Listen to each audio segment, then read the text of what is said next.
Napakalakas talaga ni Idol LeBron James. Oh, tingnan natin mabuti. Ayun oh, talagang hindi mo man talaga maharangan yan dahil malaki na yung katawan, mabilis, malakas. Parang hindi talaga tumatanda ang idol ko na si LeBron James, mga idol. Yan oh. Ganda talaga. Iba talaga siya. Bumibigay ng team. Lahat. Nasa kanya na. Napakalakas mga idol. Oh. Sarap panoorin yung mga highlights nyo. Oh. No?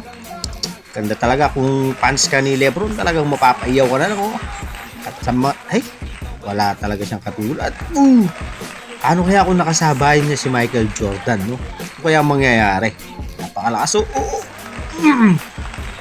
Talagang kahit sa ano niya, napakalakas talaga. Napakalakas. Tignan natin mabuti, oh. Tignan, ayan, yung takbo niya iba, no? Paano kaya nila nagagawa yan? Laki ng katawan. Ayun, oh, sumabi pa. Ganda, ang galing talaga. Napakalupit mo, idol. Napakalupit mo, idol. Oh, nice.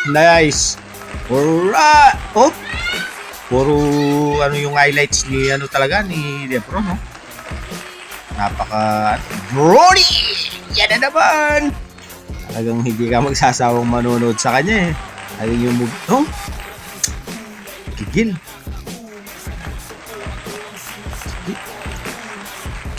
Oh! Court to court. Iba ka idol. Napakalakas mo talaga. Sarap siguro manood ng ano to, yung live. Oh.